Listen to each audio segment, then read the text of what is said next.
a nossa fé, o resumo daquilo que nós cremos.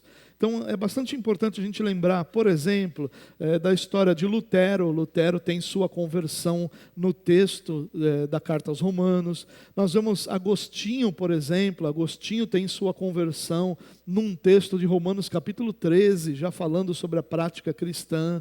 Nós temos Calvino, que tinha até uma preocupação de não diminuir essa carta, sua importância. Ele até temia que, pelo fato de ele valorizar a carta, ele talvez estivesse tirando o valor dela por ser pecador, né, como ele era. Então, nós vemos, por exemplo, no século passado, um homem chamado Karl Barth, um teólogo chamado Karl Barth, escreveu um comentário aos Romanos, que foi possivelmente o principal livro ou principal material produzido de combate ao liberalismo teológico no século passado.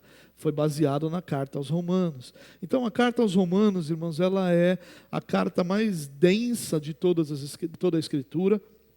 Ela não é a mais importante, porque todas as cartas elas se completam. Quando você tem toda a Bíblia, é que você tem todo o conteúdo daquilo que Deus revelou. Então a ideia de importância não é correta, mas ela certamente é uma carta fundamental, uma carta essencial para a nossa fé. E a gente vai, com a graça de Deus, procurar expor essa carta a partir de hoje. Nós entendemos essa carta, naturalmente, ter sido escrita por Paulo. A gente entende que ele escreveu essa carta entre o ano 57 e 58, né, já maduro. Provavelmente ele escreveu essa carta enquanto ele esteve na Grécia, e a gente vai encontrar essa passagem lá no livro de Atos. Então, é uma carta já de um apóstolo maduro, diferente, por exemplo, da carta aos Gálatas, que ela é mais curta, mais simples, né? Não que faltou ali conhecimento, não é isso, mas a carta aos Gálatas, que possivelmente é a primeira que Paulo escreveu, ela é mais direta, mais simples, mais fácil de ser lida, né? E aí, à medida que ele vai amadurecendo, que vai desenvolvendo a sua teologia, nós vamos chegar em Romanos, aí já numa carta de alguém mais experimentado, mais maduro no ministério. É interessante também, antes de nós iniciarmos a leitura, a gente lembrar que a carta aos Romanos, ela é um tratado teológico.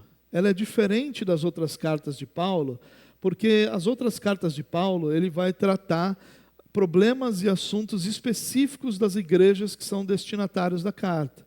Então, por exemplo, eu citei Gálatas, ele vai tratar de um problema que havia ou na igreja da Galácia, entre os Gálatas, né, teológico. Então ele vai tratar esse problema.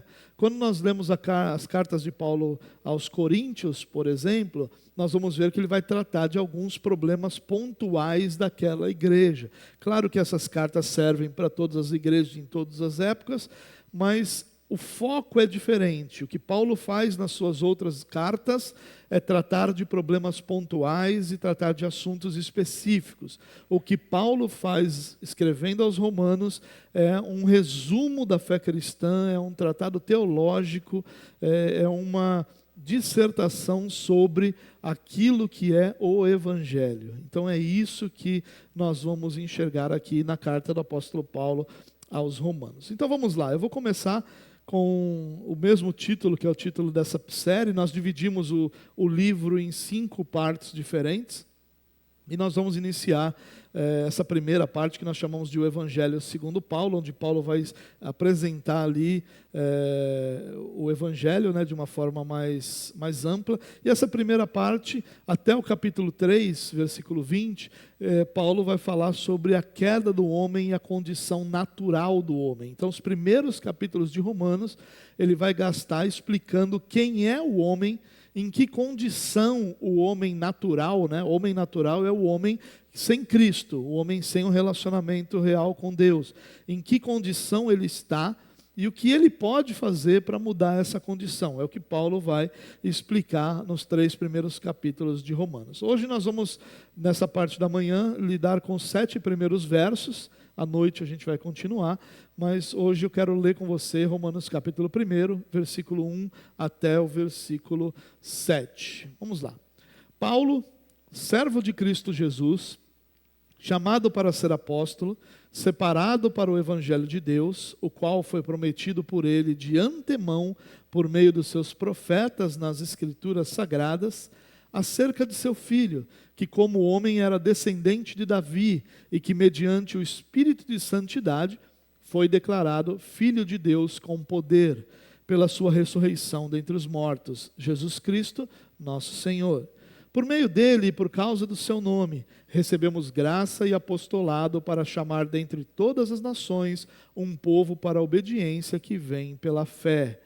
E vocês também estão entre os chamados para pertencerem a Jesus Cristo.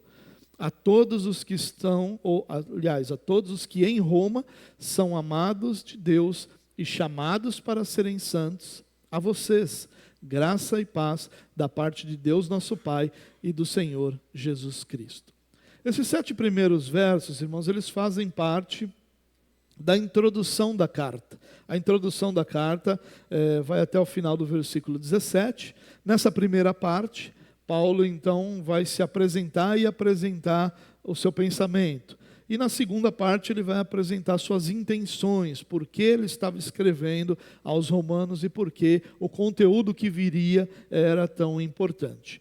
Nós vimos aí, nessa leitura que nós fizemos, algo que é muito normal nas cartas dessa época em que Paulo viveu, do início do primeiro século, ou do meio do primeiro século de uma forma geral, que era que todas essas cartas, todas essas epístolas, elas têm uma apresentação, onde normalmente se identifica o autor e se identifica as suas credenciais e depois das suas credenciais as suas razões ou seus motivos para a escrita. É um resumo muito curto daquilo que será desenvolvido ao longo da carta. E é isso que nós vamos dar uma olhadinha. Eu quero ver com vocês o texto. Ao longo do texto a gente vai entender algumas lições, mas lá no final também eu gostaria de expor algumas aplicações, algumas questões mais práticas para nós dessa carta. Então vamos lá. Em primeiro lugar, o texto começa assim: Paulo, servo de Cristo, Jesus, chamado para ser apóstolo, separado para o evangelho de Deus. É assim que Paulo se apresenta. Paulo diz: olha, eu sou Paulo e essas são as minhas credenciais.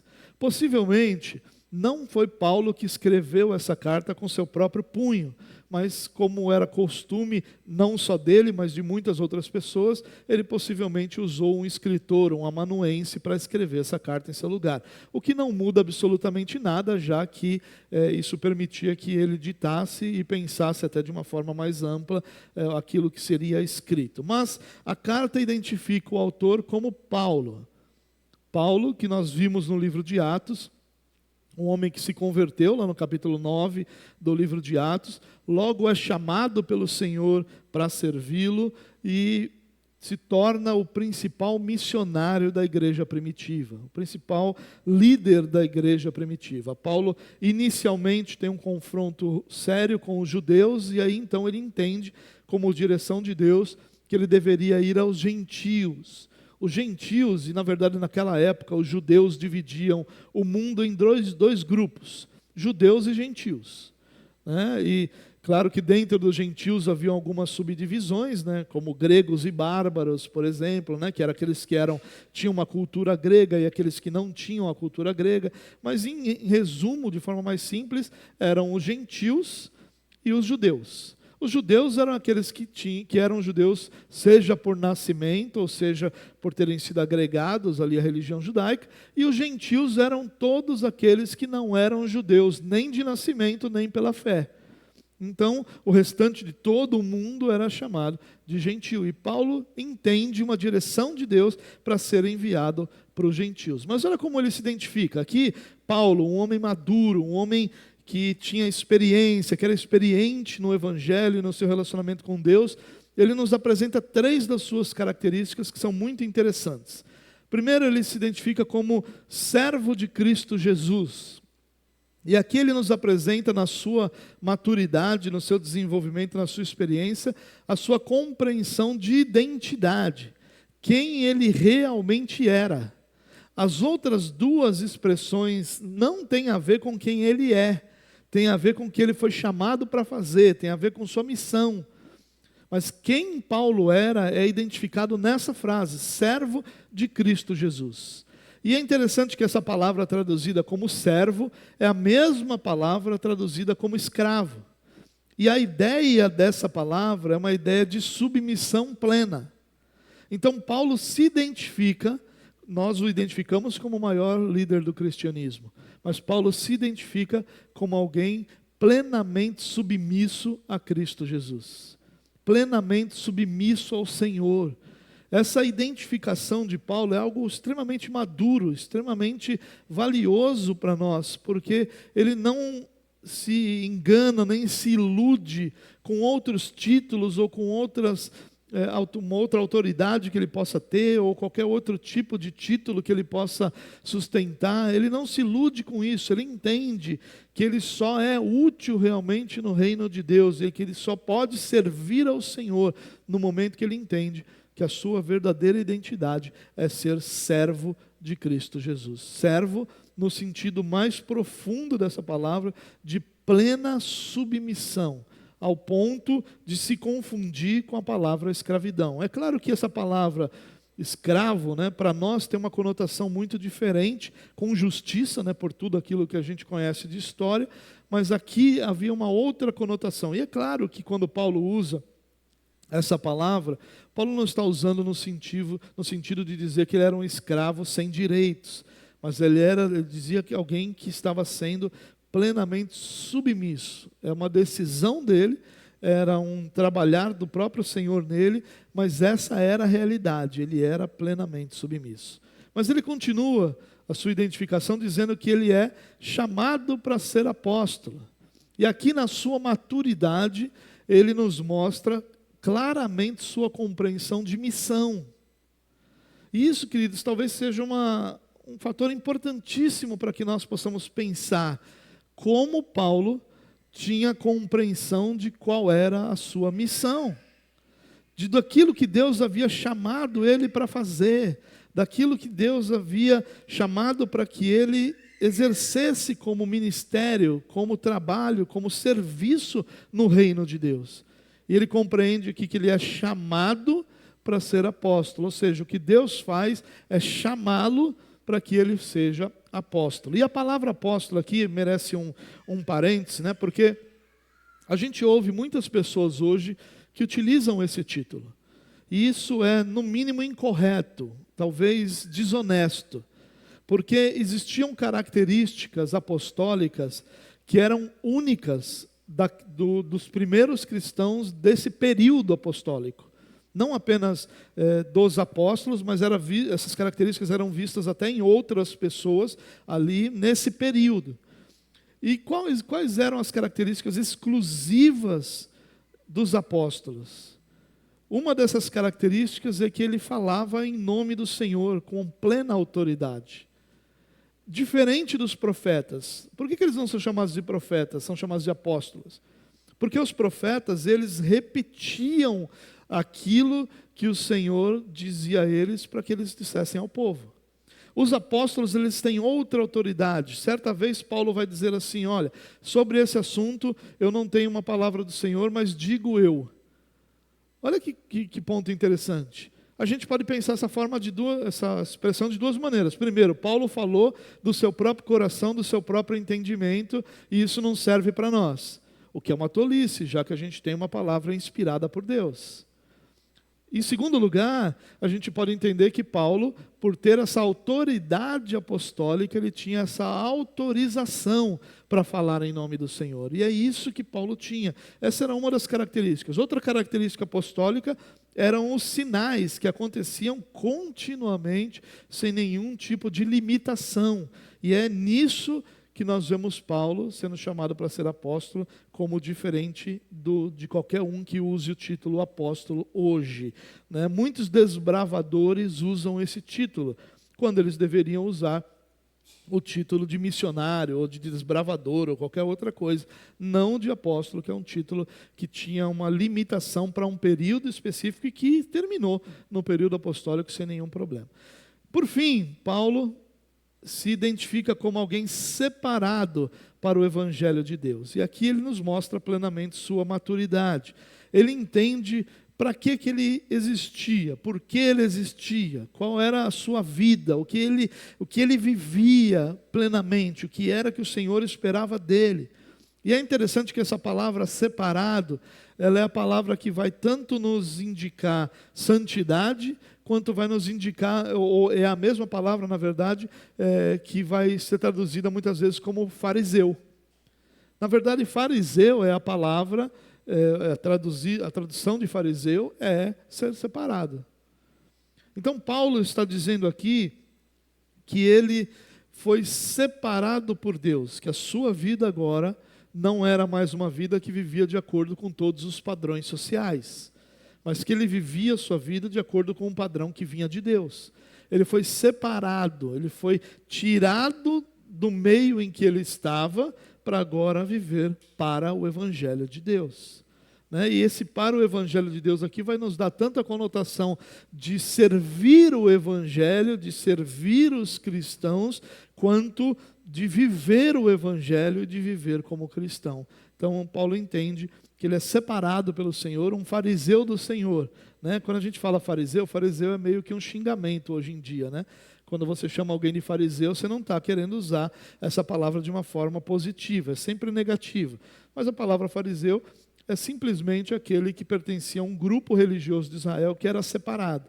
A tradução dela é separada, é a mesma palavra que Paulo usa aqui, não se referindo àqueles fariseus religiosos, mas se referindo principalmente a ser separado pelo Senhor.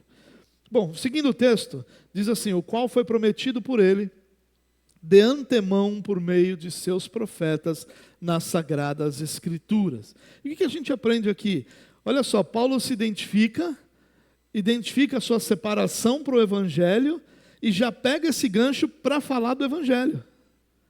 Paulo não fica em si, Paulo não fica falando sobre sua identidade, sobre suas capacitações, sobre seus títulos, sobre aquilo que ele podia e que tinha de identificação. Não, ele não fica nisso. Ele fala do Evangelho e quando ele fala do Evangelho, ele já entra no assunto principal daquilo que ele gostaria de falar, o qual foi prometido por ele de antemão por meio dos seus profetas nas Escrituras Sagradas.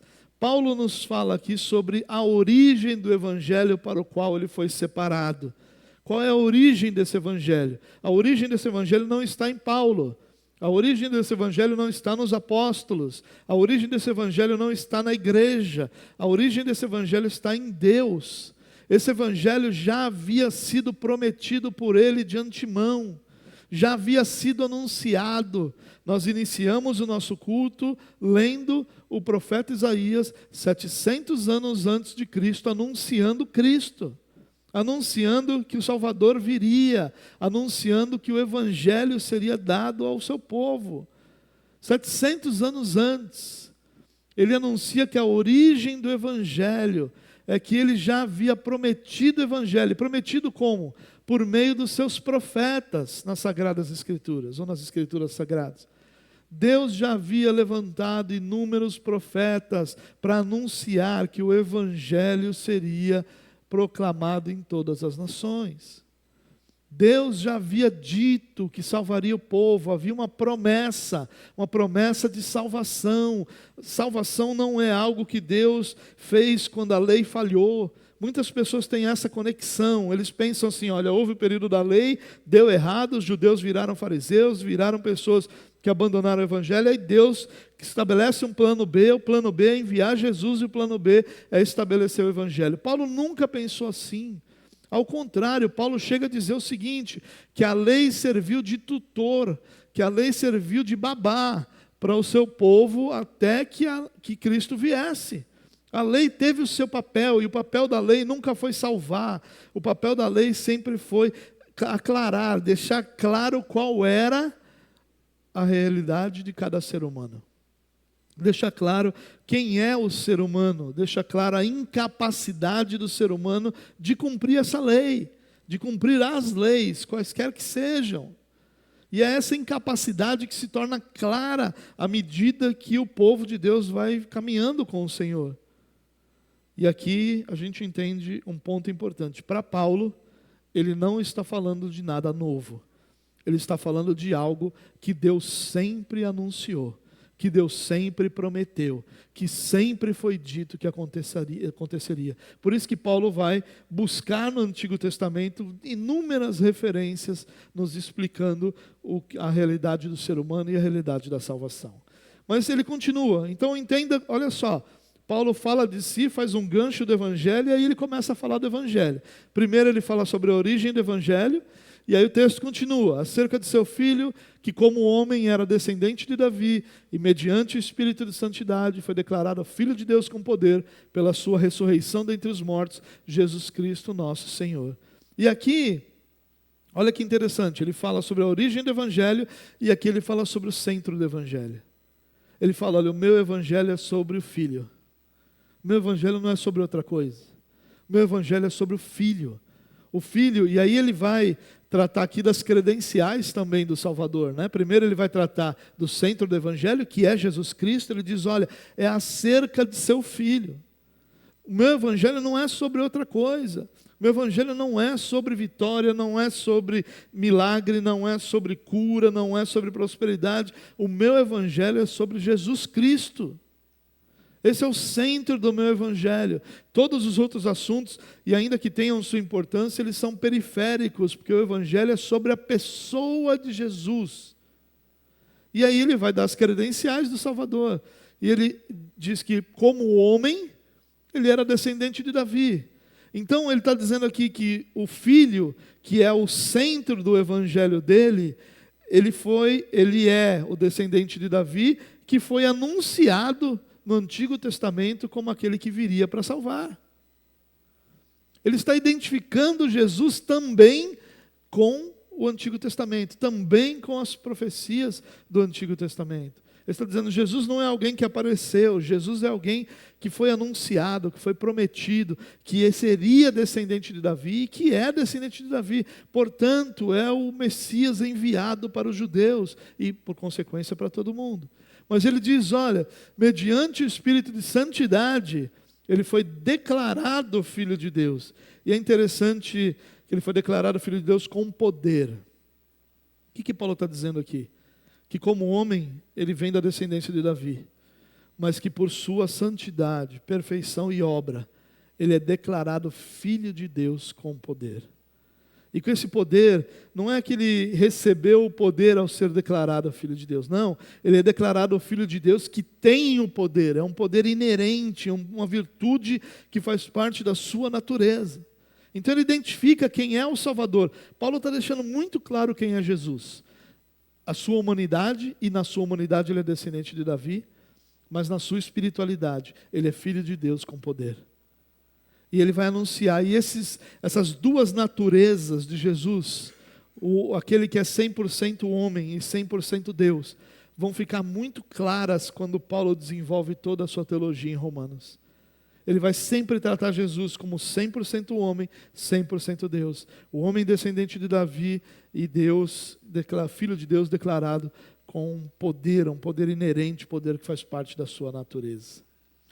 Ele continua dizendo, por meio dele e por causa do seu nome recebemos graça e apostolado para chamar dentre todas as nações um povo para a obediência que vem pela fé. Ele fala do Evangelho, ele fala da origem do Evangelho, ele fala do centro do Evangelho, que é Jesus Cristo, e agora ele fala da autoridade do Evangelho. É por meio dele. Quem é a autoridade do Evangelho? Jesus. A autoridade do Evangelho não é a igreja. Irmãos, esse é um fator que a Igreja Católica traz consigo, que é o ponto fundamental de todo o seu erro teológico. É que a igreja não é a origem das Escrituras. A igreja não é a origem, ou não tem em si mesmo autoridade. A autoridade do Evangelho não está na igreja. Não é o que a igreja diz que serve, que deve ser ouvido como autoridade, mas é o que o próprio Cristo diz, o que o próprio Cristo ensinou, que é a autoridade do Evangelho. A autoridade do Evangelho vem de Jesus Cristo. Olha só o que Paulo fala, ó, por meio dele e por causa do seu nome. Essa é a razão de recebermos graça e apostolado para chamar. Ou seja, toda a nossa missão, todo o nosso envio, todo o nosso trabalho provém da autoridade do Evangelho. E a autoridade do Evangelho não é a igreja, a autoridade do Evangelho é Jesus Cristo, nosso Senhor. Paulo vai deixar isso claro num outro momento, quando ele vai dizer, aliás, quando o texto bíblico, né, vai dizer que Paulo prega em Bereia e Paulo prega em Tessalônica. E aí ele diz que os de Bereia eram mais nobres que os de Tessalônica. Por quê? Porque eles ouviam Paulo. Só que eles ouviam Paulo e iam conferir nas Escrituras se aquilo que Paulo havia dito era isso mesmo.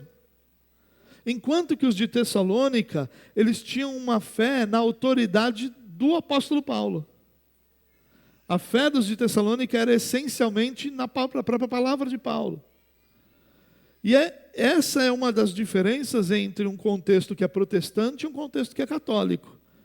O contexto católico, eles sempre vão buscar, e aliás, existem muitos evangélicos católicos, né, católicos evangélicos, se aqui isso é possível. Muitas igrejas que chamam para si a autoridade da vida do povo, e tiram das Escrituras essa autoridade. E Paulo está deixando aqui muito claro, você não vai ouvir nada aqui nessa carta que não provenha da autoridade do Filho, que não provenha do Evangelho que o Filho deu. E ele diz, é por causa dele, por causa do seu nome, que nós recebemos graça e apostolado para chamar dentre todas as nações um povo para a obediência que vem pela fé. É por causa dele, por causa de Jesus. A autoridade do Evangelho é Jesus. Jesus é aquele que autoriza os que o servem a falar, mas não é aquele que dá aos que falam a autoridade de falar o que ele não disse. Isso é bastante importante, irmãos, porque hoje muitas vezes nós somos rotulados, ou pessoas são rotuladas como pessoas rebeldes, por não ouvirem algo que uma suposta autoridade eclesiástica fala. E muitas vezes esse rótulo de rebelde, ele vem quando há um questionamento. Aí daquele que se levante e diga, olha, você falou isso, mas aqui nas Escrituras está isso, eu gostaria que você me explicasse. Meu Deus, acabou o mundo. Acabou o mundo. O ego desse camarada é ferido de uma forma quase mortal. Quem é você para falar sobre mim ou questionar a minha autoridade? Infelizmente isso é muito comum, irmãos. Agora eu preciso dizer para você, isso é católico. O problema do arminianismo é que o arminianismo é mais católico do que evangélico. Muito mais católico do que evangélico. E nós vamos entender Paulo, com esse resumo, ele vai desenvolver isso ao longo de toda a sua carta, que a autoridade do evangelho é Jesus Cristo, não algum ser humano, não a igreja. A nossa autorização é falar o que ele nos ensina. Mas nós não temos autoridade para absolutamente nada além daquilo que a palavra revela. Nada além. E aí, seguindo, Paulo vai continuar no versículo 6, dizendo, e vocês também estão entre os chamados para pertencerem a Jesus Cristo. E aí Paulo vai, agora já se vira aos Romanos e vai falar do fruto do Evangelho. Qual é o fruto do Evangelho? O fruto do Evangelho é que aqueles alcançados pelo Evangelho pertencem a Jesus Cristo. O fruto do Evangelho é que a nossa identidade, ela passa a ser a identidade de filhos de Deus. Paulo vai desenvolver ao longo do tempo essa teologia que é chamada da teologia da adoção. É o ensino que nós fomos adotados pelo Pai. Naturalmente, todo ser humano é uma criatura de Deus. Mas ao serem resgatados pelo Pai, ao serem resgatados pela obra redentora de Cristo, nós nos tornamos filhos. E essa identidade que muda nos torna, como o próprio apóstolo Paulo vai dizer, co-herdeiros com Cristo, herdeiros de Deus e co-herdeiros com Cristo. Ou seja, nós somos participantes daquilo que Deus preparou para Jesus Cristo. Essa é a nossa identidade. A identidade de filhos é a identidade que garante um relacionamento, garante proximidade, garante cuidado. Toda a ideia de paternidade, uma paternidade saudável, obviamente, toda a ideia de paternidade é a realidade que nós encontramos em Deus, quando nós somos adotados com filho. Tudo aquilo que um filho deveria esperar de um pai saudável, é tudo aquilo que nós devemos esperar do nosso pai pela adoção. Esse é o fruto do Evangelho. O fruto do Evangelho é que nós pertencemos a Ele. Nós pertencemos a Deus, nós somos resgatados por Ele, nós somos resgatados por Cristo.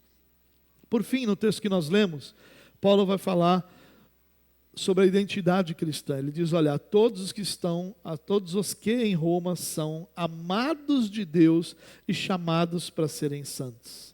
A vocês, graça e paz da parte de Deus nosso Pai e do Senhor Jesus Cristo. Aliás, essa expressão, graça e paz da parte de Deus nosso Pai e do nosso Senhor Jesus Cristo, é uma expressão muito comum em Paulo, muito comum nas suas cartas, nos seus escritos. Mas olha o que ele está dizendo aqui.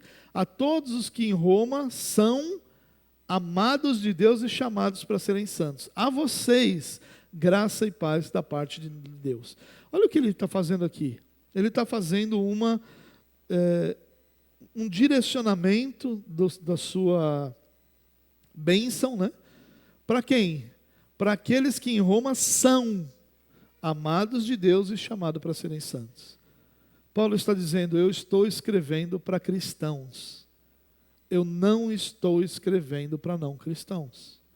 Ainda que a carta aos Romanos, eu não sei se você já ouviu isso, mas a carta aos Romanos, por muitos e muitos anos foi utilizada em muitas universidades americanas de direito, e algumas europeias também, em cursos de direito, principalmente nas aulas de retórica, de argumentação, porque a forma como Paulo estabelece seus argumentos aqui é tão bem feita, bem elaborada, que em muitos cursos de direito essa carta foi utilizada. Hoje em dia já nem tanto, mas foi utilizada há muito tempo em muitos locais.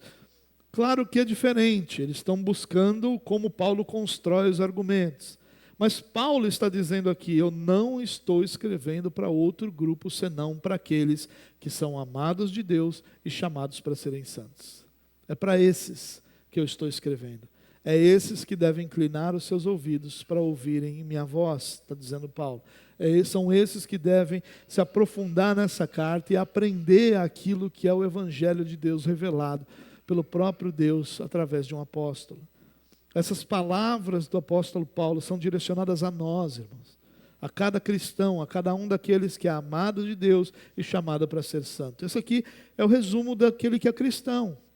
O cristão é alguém amado de Deus e chamado para ser santo. É alguém que tem tanto um aspecto que transcende a nossa ação, que é o ser amado por Deus. Nós somos amados por Deus por quem Deus é, porque Deus decidiu amar. Esse amor é eterno, é incorruptível, é um amor incondicional que Deus decidiu derramar sobre aqueles que Ele elegeu. Ao mesmo tempo, Ele tem um chamado para que nós sejamos santos, para que a nossa vida seja de obediência, para que a nossa vida seja de submissão. E é isso que identifica o cristão. O cristão está sempre nesse duplo aspecto, o aspecto de que em Deus ele já é filho, ele já é amado, ele já é eterno, e ao mesmo tempo ele ainda não é santo, ele ainda não é perfeito, ele ainda não alcançou a maturidade em Cristo, ele ainda não é semelhante a Jesus. Esse é o cristão. E Paulo está escrevendo para o cristão, essa carta é para nós. Então que Deus nos dê graça para que nas próximas semanas e meses nós possamos olhar para essa carta e sermos edificados por ela. Antes de terminarmos, eu queria compartilhar com você 3 aplicações desse texto, 3 lições práticas para que nós possamos usar esse breve texto, esses 7 versículos, para a edificação da nossa vida. A primeira delas é que o Evangelho precisa ser central em nossa vida. Essa é a grande lição de Paulo aqui.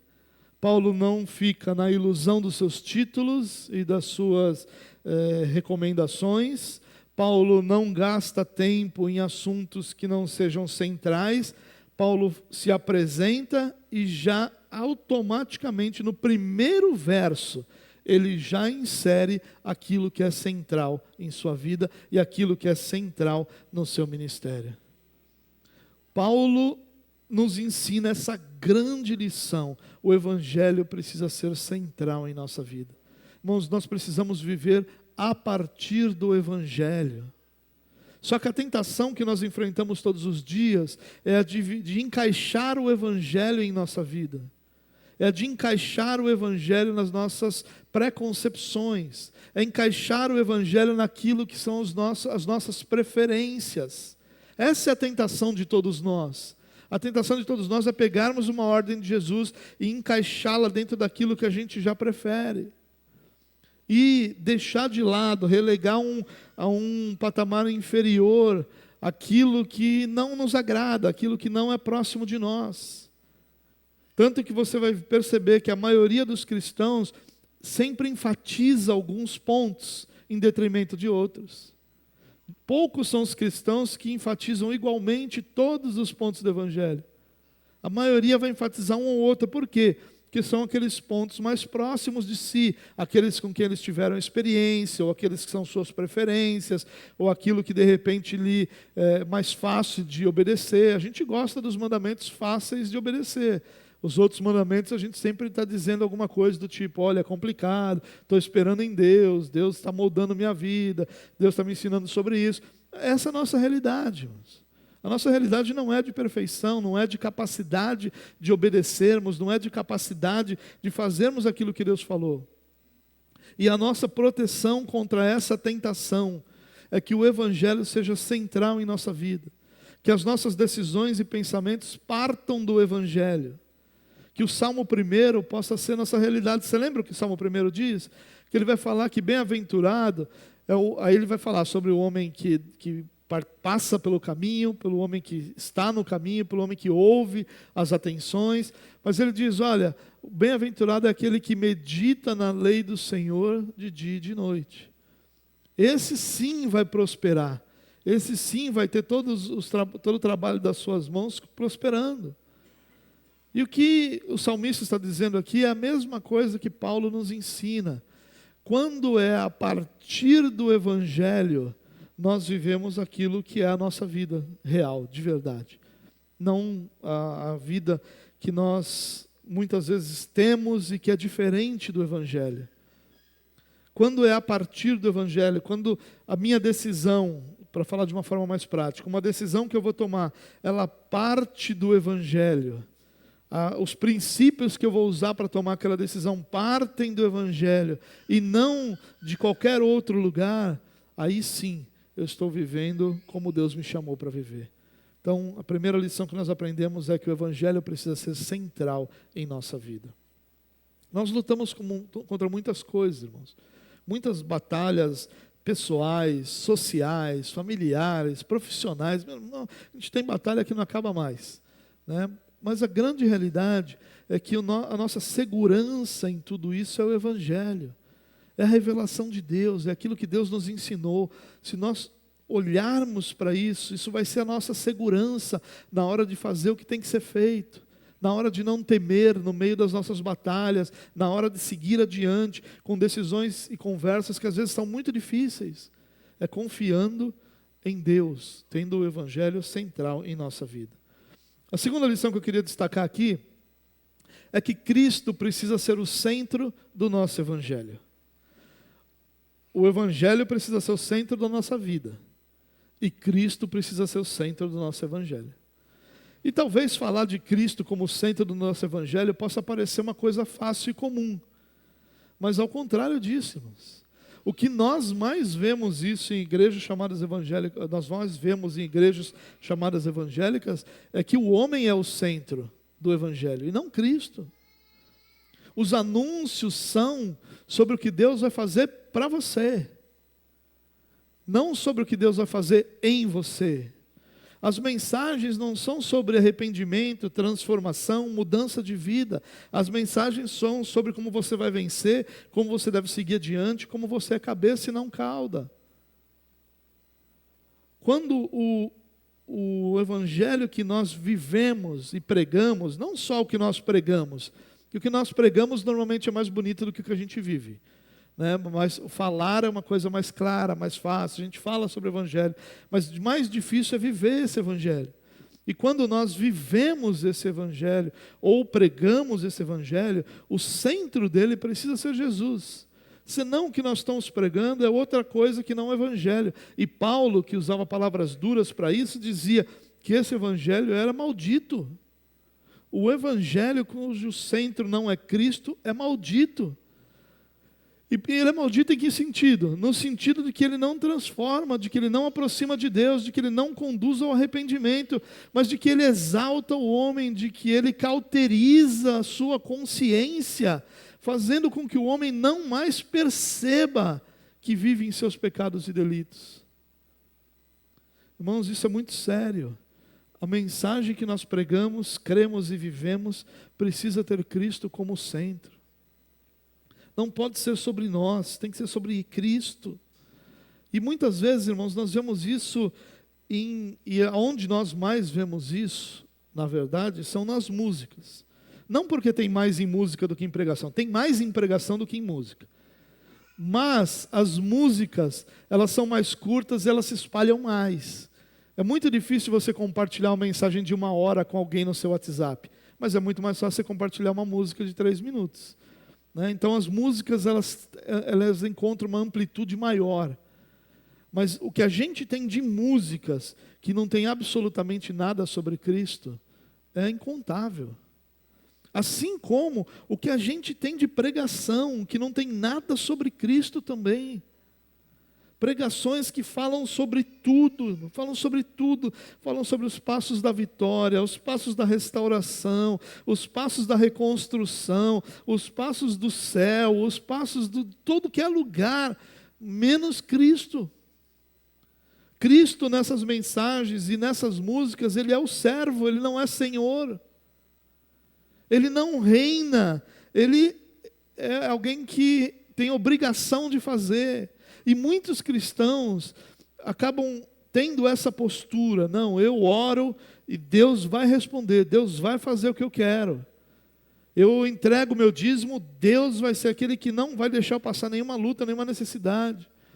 Eu sou aquele que me consagro, então pode ter certeza que o diabo foge de mim. E a gente tem essas ideias incorretas sobre o Evangelho. Por quê? Porque Cristo não é o centro. Quando Cristo é o centro, nós vamos falar sobre Ele, nós vamos cantar sobre Ele, nós vamos pregar sobre Ele, nós vamos pensar sobre Ele e nós vamos viver a partir dEle. O nosso Evangelho precisa ter Cristo como centro. Irmãos, é claro que todos nós, quem de nós não gostaria que as coisas melhorassem? Aquele que tem as coisas melhores gostaria que melhorasse ainda. A vida sempre pode melhorar. A vida sempre pode ser melhor, a vida sempre pode ser diferente. Você pode ter mais dinheiro, você pode ter mais saúde, você pode ter mais tudo. É muito legal tudo isso. E é claro que Deus cuida de nós nesses aspectos também. Eu não estou dizendo aqui que Deus não olha para nós, não cuida desses aspectos. Eu não estou pregando aqui o erro do catolicismo, que é o voto da pobreza. Não, Deus nunca nos orientou a isso.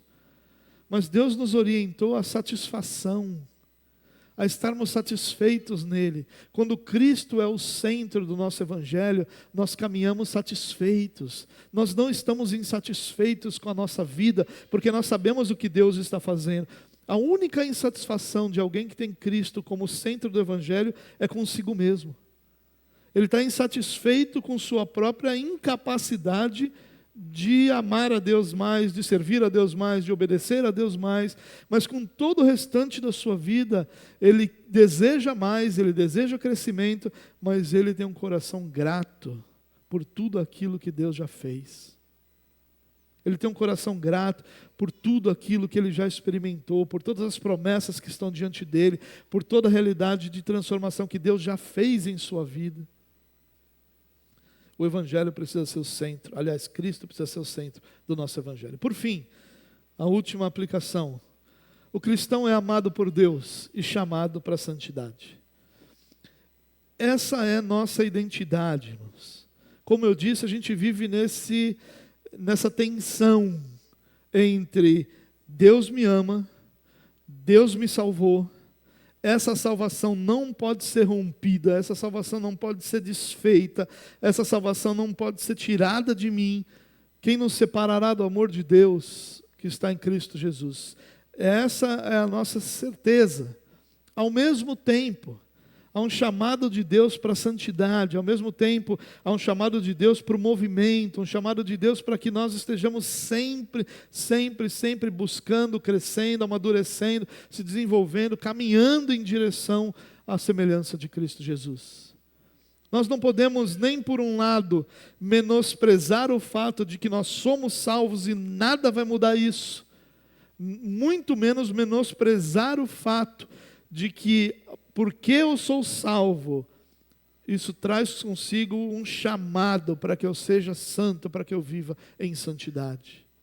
Muitas pessoas que questionam a doutrina da perseverança dos santos, a doutrina que diz que uma vez que nós somos salvos, Deus vai nos sustentar todos os dias da nossa vida, para que a nossa salvação não seja retirada de nós, e que vai ensinar que eu posso cair, mas essa queda nunca será total e definitiva, ela sempre será parcial e temporal, né? Então Deus vai trazer restauração a todos os cristãos que caem, a todos os salvos que caem. Quando a gente diz isso, a pessoa já logo resume isso em uma vez salvo, salvo para sempre, que não é o que a gente diz.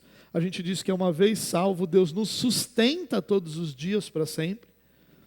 Né? É claro que essa expressão também não está completamente errada, mas ela é pejorativa. E as pessoas dizem, e aí eu me lembro do incontável número de pessoas que já me perguntaram assim: então, já que você é uma vez salvo, salvo para sempre, você pode fazer o que você quiser da sua vida. E é essa percepção que muitas pessoas têm. E quando as pessoas têm essa percepção, elas estão menosprezando esse lado, o amado por Deus. Estão menosprezando o fato de que Deus nos amou, menosprezando o fato de que Deus nos ama, menosprezando o fato de que o amor de Deus por nós nos fez, nos resgatou, nos trouxe a vida, nos restabeleceu o relacionamento. Isso não pode ser menosprezado.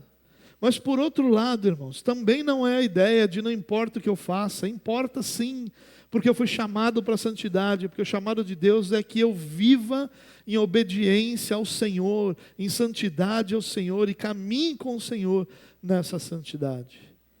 Que Deus nos dê graça, irmãos, para que nós louvemos a Deus pela nossa salvação e ao mesmo tempo nos esforcemos em viver para a glória dEle, para a glória do Seu nome.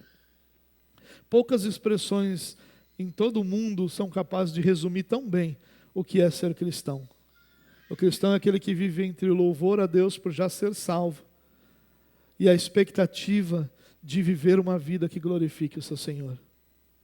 E que Deus nos dê graça, irmãos, para que a gente possa viver entre o louvor e o esforço, entre a gratidão e a percepção de que nós temos um chamado para sermos santos. E dessa forma possamos viver para a glória de Deus. Amém? Vamos orar? Pai, muito obrigado por teu amor, obrigado por esse culto que nós tivemos nessa manhã, muito obrigado por aquilo que o Senhor tem feito em nossas vidas. Mais uma vez nós te pedimos, Deus, que o Senhor nos dê graça durante a exposição de Romanos, para que nossa vida seja edificada, para que nossa vida seja levada, Deus, para mais próximo do Senhor e nós nos tornemos mais semelhantes ao nosso Senhor Jesus Cristo. Obrigado por essa oportunidade. Que o Senhor nos prepare para o culto da noite e para todos os que virão ao longo de todo esse mês. E que o Senhor seja glorificado em todos eles, em nome de Jesus. Querido, que o Senhor te abençoe e te guarde. Que o amor de Deus, o nosso Pai, a graça do nosso Senhor e Salvador Jesus Cristo e as doces consolações do Espírito Santo de Deus sejam com todo o povo de Deus hoje e para sempre. Amém, amém. Deus te abençoe, um ótimo domingo para você. Dá um abraço aí bem gostoso que está do seu lado. Ótimo